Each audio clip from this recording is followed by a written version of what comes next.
नमस्कार, आप देख रहे हैं नेशनल खबर। मैं हूं श्वेता रंजन।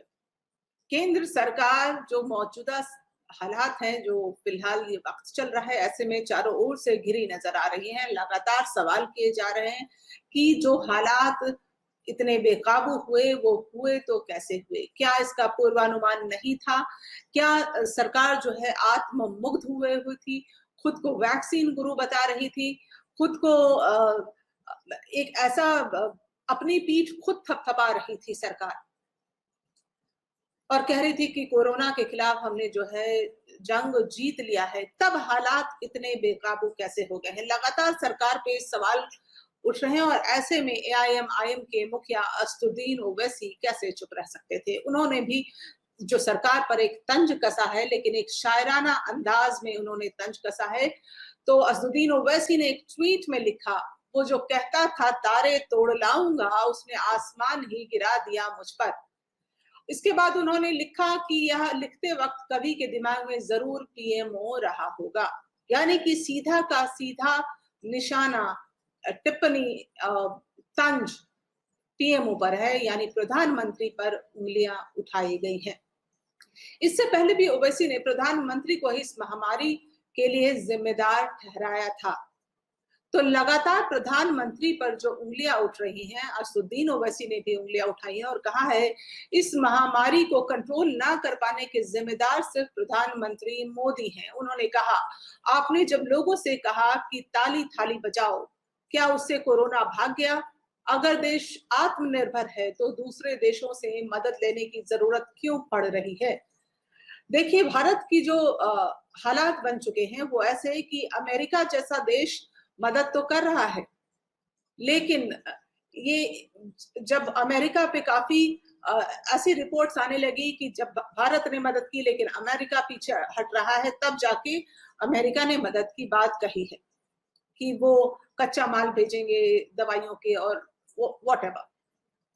तमाम देश हैं जो सामने आ रहे हैं और ऐसे में पाकिस्तान भी कहता है कि वो एम्बुलेंस और तमाम चीजों की सुविधाएं भारत को मुहैया कराने को तैयार है।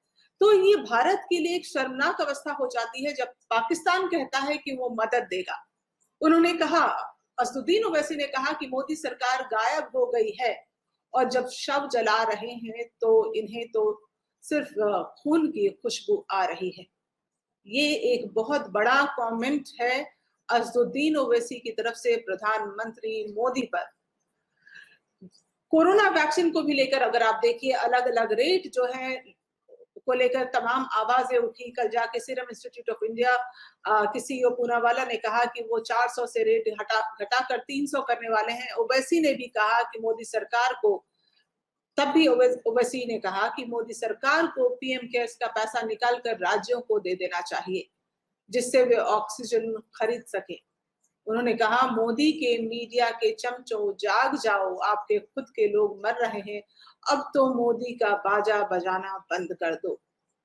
तो इस तरह के अल्फाज और इस तरह की सख्त टिप्पणी जब असदुद्दीन ओवैसी की तरफ से आई है, हालांकि ये इस तरह की आवाजें पूरे देश में गूंज रही है, लेकिन इस तरह की कड़ी आलोचना हो रही है, तो क्या केंद्र सरकार जाग रही है, सुन रही है लोगों की तकलीफों को, विवशता को, बेबसी को, जो लोग दम तोड़ रहे हैं?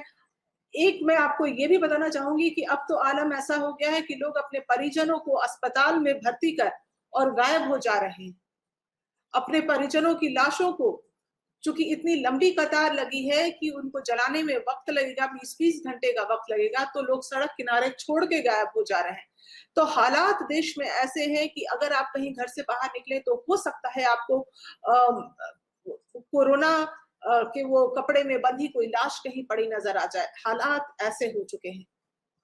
तो इस दर्दनाक अवस्था को क्या मोदी सरकार जो है वो सुन पा रही है? लोगों की तकलीफों की आवाजें जो है उन तक पहुंच पा रही हैं, उनकी कानों तक? आप अपनी राय रखें और हमारे वीडियो को जरूर साझा करें, ताकि हम सब की आवाज एक मिल होकर, एकजुट होकर बड़ी आवाज बने और लोगों तक पहुंचे, सत्ता में बैठे उन बहरे लोगों तक जो नहीं सुनना चाह रहे हैं कि लोग इस वक्त कितनी तकलीफ में हैं। अगर आप मेरी राय से सहमत हैं, कमेंट बॉक्स में जाएं और जरूर अपनी राय लिखें। नमस्कार।